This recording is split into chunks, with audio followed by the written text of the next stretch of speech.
Senhor esteja convosco. Ele está no meio de nós. Proclamação do Evangelho de Jesus Cristo segundo Marcos. Glória a vós, Senhor. Naquele tempo, Jesus disse à multidão: O reino de Deus é como quando alguém espalha a semente na terra. Ele vai dormir e acorda, noite e dia, e a semente vai germinando e crescendo, mas ele não sabe como isso acontece. A terra por si mesma produz o fruto. Primeiro aparecem as folhas, depois vem a espiga e por fim os grãos que enchem a espiga. Quando as espigas estão maduras, o homem mete logo a foice, porque o tempo da colheita chegou. E Jesus continuou: Com que mais poderemos comparar o reino de Deus? Que parábola usaremos para representá-lo? O reino de Deus é como um grão de mostarda, que, ao ser semeado na terra, é a menor de todas as sementes da terra. Quando é semeado, cresce e se torna maior do que todas as hortaliças, e estende ramos tão grandes que os pássaros do céu podem abrigar-se à sua sombra. Jesus anunciava a palavra usando muitas parábolas como estas, conforme eles podiam compreender. E só lhes falava por meio de parábolas, mas quando estava sozinho com os discípulos, explicava tudo. Palavra da salvação. Glória a vós, Senhor. Podem sentar. Queridos irmãos, 11º domingo do tempo comum. A liturgia de hoje nos leva a pensar na necessidade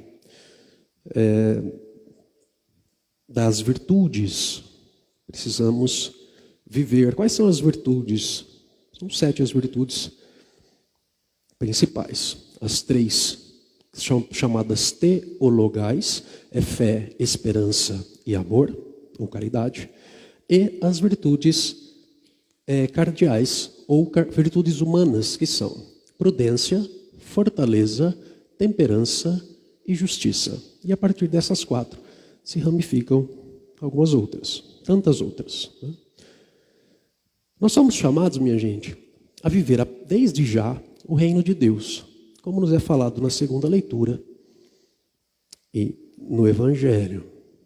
O reino de Deus, ele já acontece aqui nesse mundo, por mais que nós estejamos presos nessa matéria, por mais que pecamos, né? O reino de Deus, ele já acontece. E quando ele acontece, ele não é um lugar que nós vamos chegar.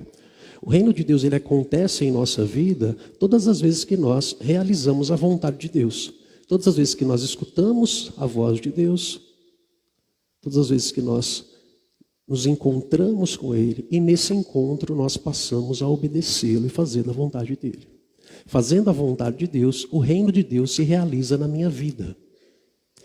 Só que ainda não de forma perfeita e plena, porque nós estamos, como diz aqui São Paulo, na segunda leitura, aos Coríntios. Bem lembrado, enquanto moramos nesse corpo, somos peregrinos longe do Senhor. Caminhamos na fé e não na visão clara. Estamos caminhando presos nessa matéria e a plenitude só se dará quando nós chegarmos à santidade e o Senhor nos chama para entrarmos na eternidade no céu, com a graça de Deus. Aí, no céu e na eternidade, viveremos o reino de Deus em plenitude, porque seremos todos de Deus e estaremos totalmente na graça de Deus, na glória de Deus. Até lá é preciso chegar à santidade enquanto caminhantes neste mundo. E como a gente chega à santidade? Buscando uma vida de virtudes. É renunciando àquilo que nos afasta de Deus, abandonando os vícios e exercitando virtudes para que nós possamos, à medida que vamos crescendo na fé, à medida que vamos crescendo na esperança, à medida que vamos crescendo no amor, que são as virtudes teologais, nós vamos vivendo as virtudes, vamos nos santificando, e ao chegarmos à santidade, entramos na plenitude do céu. Então, temos esse caminho a percorrer. As virtudes teologais, fé, esperança e amor, elas nos são dadas por Deus. Porém, é necessário exercitá-las. É preciso viver a fé. É preciso viver a esperança. E é preciso, através da fé e da esperança, crer nesse Deus que nos ama acima de tudo e que realiza em nós. À medida que nós deixamos Ele realizar a sua vontade em nós, Ele nos transforma e nos aproxima da plenitude que é a nossa essência, que é Ele mesmo, né? Então, precisamos exercitar isso, porque Ele nos dá a liberdade. O amor se dá, o amor se dá na liberdade, né? O amor verdadeiro não aprisiona. Nós podemos escolher, nós temos liberdade de escolha.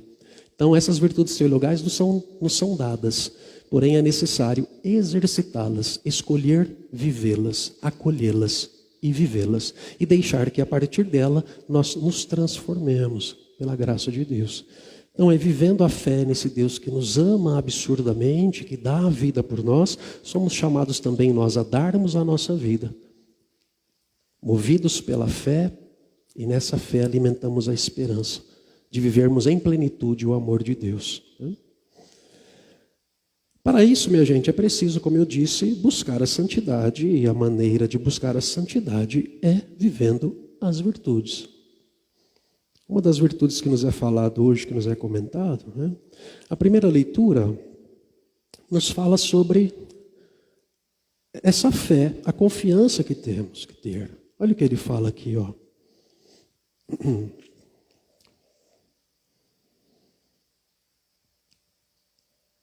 Eu, o Senhor, digo e faço. Só essa frase já basta. Ele garante, ele diz, ele faz, ele é fiel. Então, independente dos sinais, independente da nossa impaciência diante dos acontecimentos, diante dos fatos, diante da maldade humana, de tantas coisas que acontecem nesse nosso mundo e nessa nossa humanidade tão pequena, tão fraca, né? Se estamos aqui vivos ainda nesse mundo, minha gente, é porque Deus nos permite. E se Ele nos permite, é porque temos sim a chance ainda de chegarmos à santidade e ao céu. Mas primeiro nós precisamos crer e querer, desejar, com fé e esperança, viver esse amor para chegarmos lá.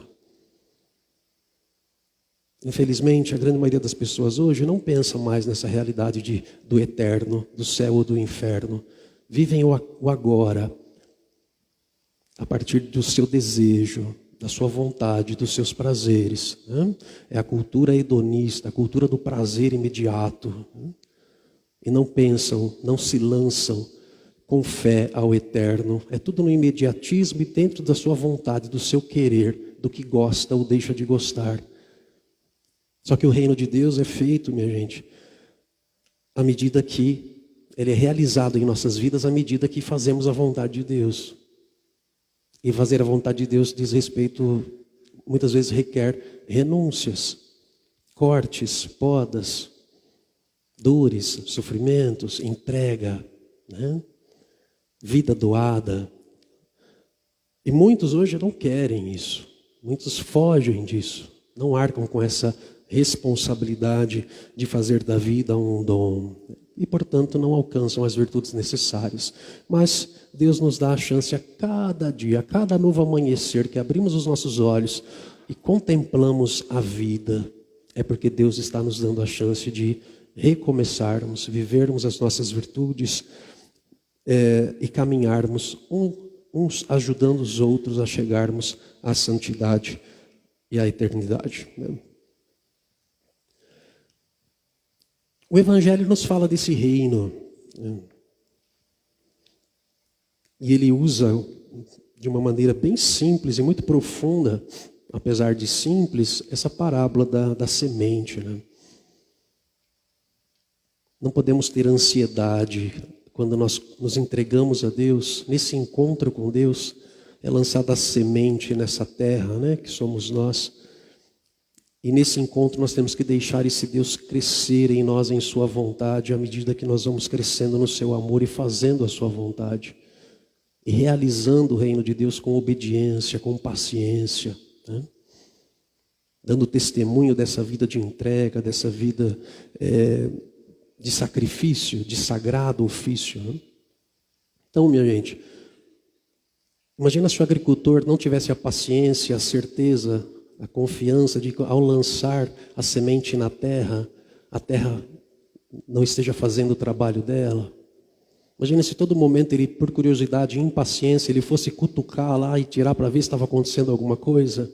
Simplesmente não ia acontecer nada, porque precisa do tempo. A terra precisa realizar o seu trabalho para que a semente possa germinar e crescer.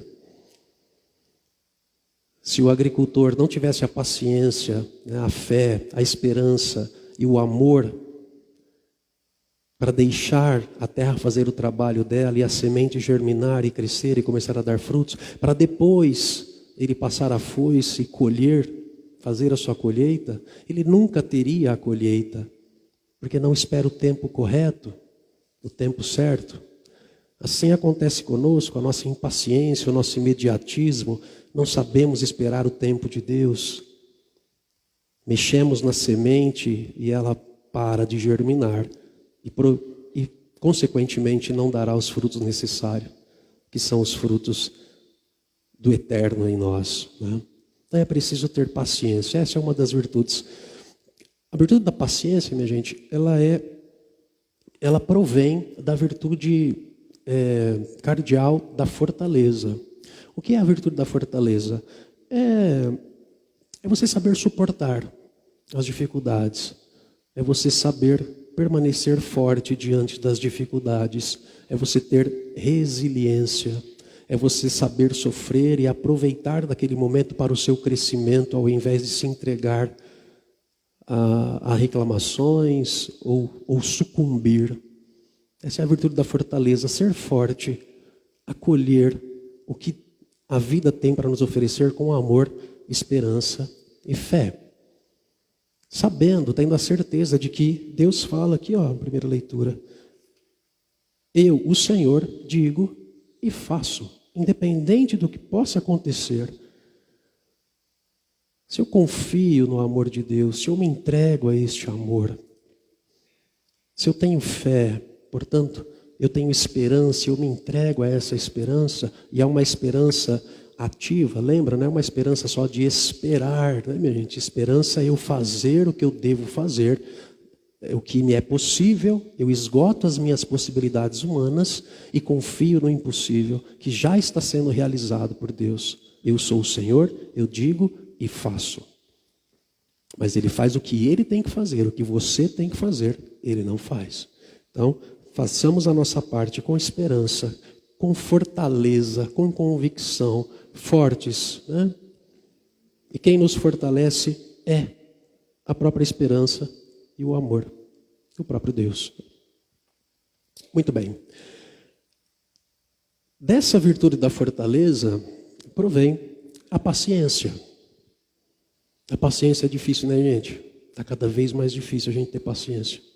Mas é necessário exercitar essa paciência e obtê-la, porque a falta de paciência, ela é sinal de uma única coisa. É falta de amor. A falta de paciência é egoísmo. São Tomás de Aquino, olha o que ele fala. São Tomás, ele fala, só o amor causa a paciência. Portanto, a impaciência é falta de amor. Lembra, o egoísmo é o contrário do amor. Eu já disse algumas vezes aqui, né? Uma pessoa que é presa em si mesma, nas suas vontades, no seu querer, nos seus desejos, né? Em si mesma, no que ela gosta, no que ela pensa, no que ela acha, ou seja, ela tem como centro ela mesma, ela não sabe amar. E geralmente essa pessoa é impaciente com o outro e com todas as situações, inclusive com Deus. O que significa a palavra paciência? Vem do latim pati. Pati é padecer. A palavra paciência significa a arte de padecer. Mas padecer com fé, esperança e amor. Quem não tem essa arte de padecer por amor, não ama. Então a falta de paciência é sinal de que falta amor. Então, todas as vezes que te falta paciência com alguém, é sinal que você precisa amar mais esse alguém. É doído pensar nisso, né, gente? Porque nos falta paciência com pessoas muito próximas, muitas vezes. A gente tolera e suporta muitas pessoas que a gente nem conhece, até fingindo uma certa paciência, mas está lá, segurando as pontas. Mas quando é alguém que está na nossa intimidade, a gente não consegue. Né? E isso é até um pouco cruel da nossa parte, porque não temos máscaras com aqueles que nos conhecem. E é aí que nós precisamos exercitar mais amor.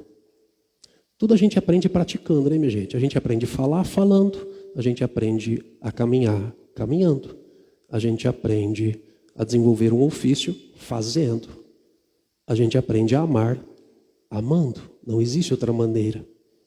Você pode ler todos os livros belíssimos que falam sobre o amor. Se você não exercita o amor, e a maneira principal de exercitar o amor é renunciando a si mesmo, por amor ao outro. E isso é difícil no mundo egoísta que nós estamos, né?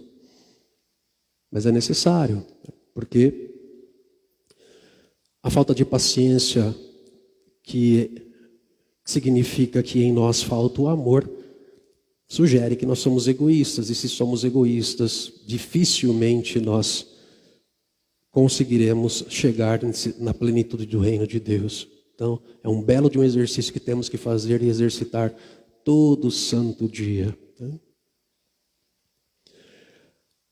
Como fazer isso? Exercitar a paciência.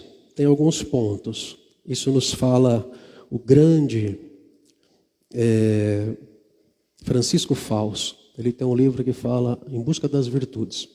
É muito bom, por sinal. E tem um livro que ele dedica só à paciência. A virtude da paciência. Que é uma das mais difíceis de exercitarmos por causa do nosso egoísmo, né? Então, primeiro, saber suportar. Saber suportar é não só aguentar, mas é também dar suporte. Eu aguento aquilo que não me cai muito bem, reconheço a limitação do outro e me coloco como suporte. Fácil? Não, mas é possível. À medida que somos humildes de reconhecer a limitação do outro.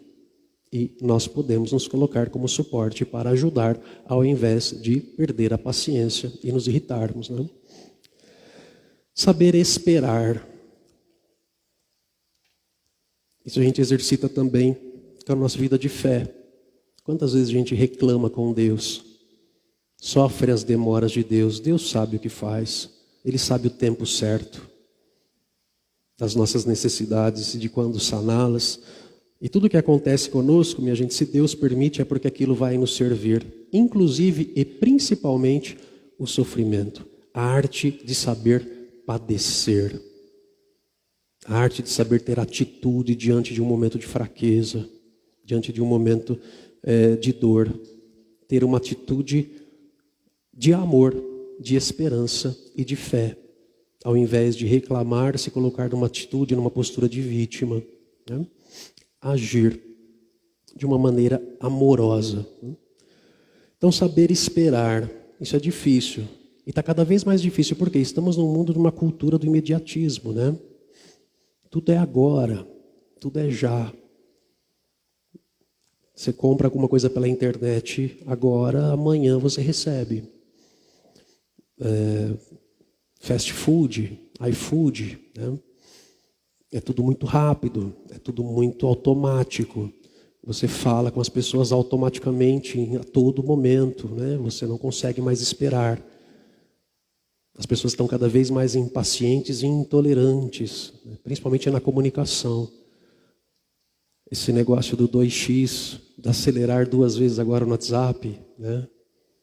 Estava estudando sobre oratória, e a especialista da oratória, ela falava, gente, isso é um perigo. Esse 2x, você acelerar o áudio do outro, porque primeiro que você perde muita coisa. Quando você acelera, você perde as nuances, né, da comunicação. A pausa, o respiro, a intenção da pessoa, a atitude. Então, muitas vezes é mal interpretado porque você não parou para ouvir de verdade o que está sendo falado e como está sendo falado. Então você perde muito da comunicação acelerando com a sua pressa. Sem falar que Isso você faz no celular, mas se você encontra a pessoa e a pessoa fala devagar, isso vai te dar uma angústia, uma agonia, porque você não vai poder apertar um botãozinho nela para ela acelerar 2 vezes o tempo dela. Então nós vamos ficar cada vez mais impacientes. Não vai existir mais interação, a gente não vai conseguir mais se falar, porque eu não consigo acelerar o outro, né, no meu tempo. E isso é egoísmo. Eu quero que... O que é egoísmo? O que é falta de paciência? Eu não consigo padecer pelo outro diante da dificuldade do outro. Eu tenho como parâmetro eu mesmo.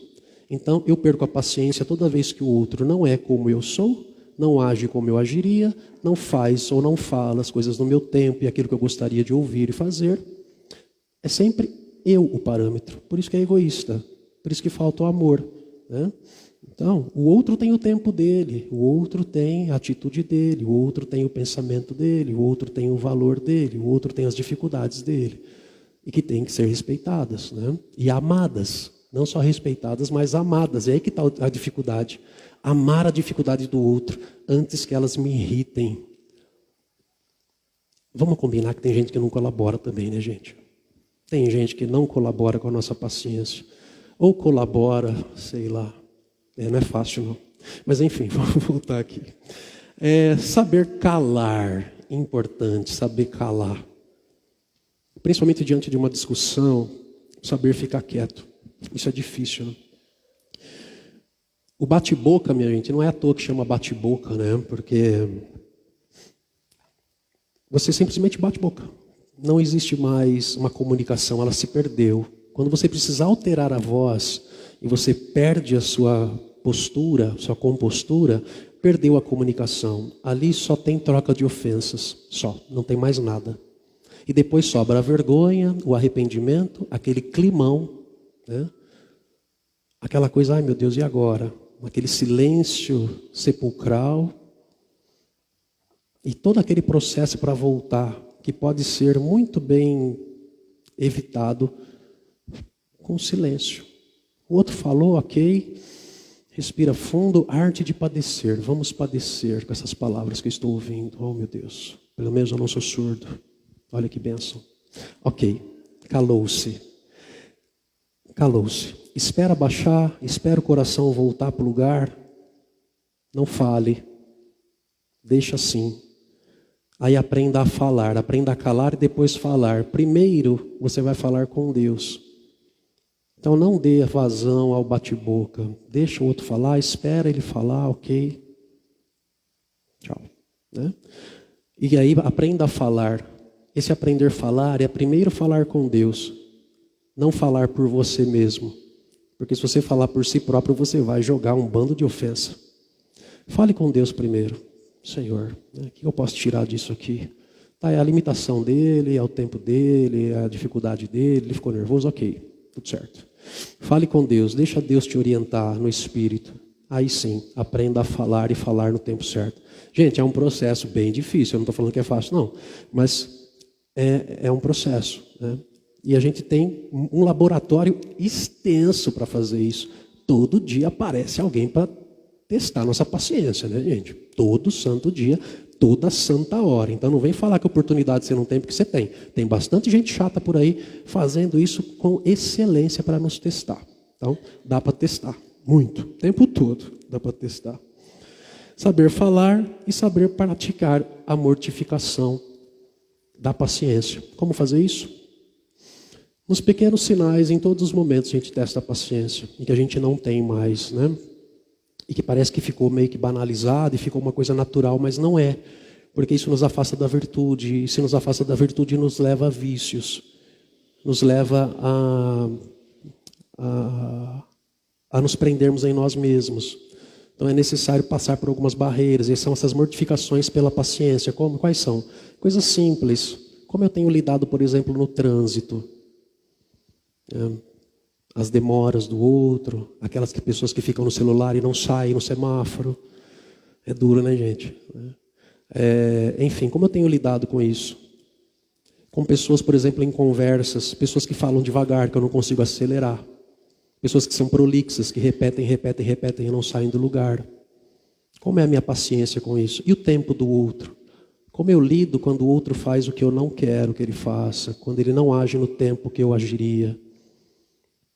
O que acontece comigo dentro de mim e como eu externalizo isso, né? Enfim, são muitos os exercícios que nós podemos fazer no dia a dia de mortificação e tomar essa decisão. Não, eu vou suportar. Santa Teresinha, para terminar, ilustro com ela. Santa Teresinha, ela tinha uma dificuldade muito grande. A gente vê aquela foto dela bonitinha, né, gente? Ela era muito jovem quando ela morreu. E dá a impressão que ela era aquela ternura, mas ela não era. Ela era terrível. Terrível que eu falo, ela era um gênio muito forte, enfim. E ela tinha umas dificuldades muito grandes na convivência, né? Então, ela era muito jovem, estava no convento, e tinha uma freira que sentava perto dela na hora das refeições, que fazia um barulho irritante com a boca. E ela não suportava isso. Ela ficava para morrer com aquilo, ela não suportava, ela ficava ansiosa na hora das refeições, porque ela não suportava aquilo. Ela queria mudar de lugar e ela quase fez isso. Ela falou, não, Senhor, eu vou suportar, eu vou amar esse barulho da boca da minha irmã, eu vou, e ela ficava ali. Até que ela consegue transformar isso em amor, ela passa a amar aquela dificuldade da irmã. Tem uma outra situação, ela contando, é engraçado, mas é muito bonito, no seu diário. Elas iam lavar roupa, e acredito que eram aqueles tanques antigos, né, que ficavam um na frente do outro, uma na frente da outra, e tinha uma irmã que sempre vinha na frente dela, que elas iam em duplas assim, e que deixava a água sempre muito suja, não trocava a água. E ela batia aquela roupa com força e a água suja espirrava toda em Santa Teresinha. E ela ficava para morrer. Ela queria xingar, ela queria gritar. E ela, de novo, ela é o saber esperar, saber calar e saber falar com Deus primeiro. Então ela falava com Deus. Ela falava, não, eu vou ficar aqui. Chegou um ponto que ela até esperava o momento de lavar roupa, porque ela passou a gostar da água que vinha em direção a ela. Ah, que bem, está calor mesmo, né? Ou seja, saber transformar as situações com amor, né? Enfim, é fácil fazer isso? Não é, e não é para ser fácil. É um exercício, não é fácil ser santo, não é fácil alcançar a salvação. E nós temos essa vida, o aqui e o agora, para tomar as nossas decisões livremente, né? Mas nós temos o Espírito Santo de Deus em nós, a graça de Deus, as virtudes que nos são dadas e nos são pedidas para serem exercitadas e vividas, adquiridas. E cabe a nós exercitarmos até o céu. Louvado seja o nosso Senhor Jesus Cristo. Em pé, professamos nossa fé. Creia em Deus Pai, do céu e da terra, e em Jesus Cristo, seu único Filho, nosso Senhor, que foi concebido pelo poder do Espírito Santo,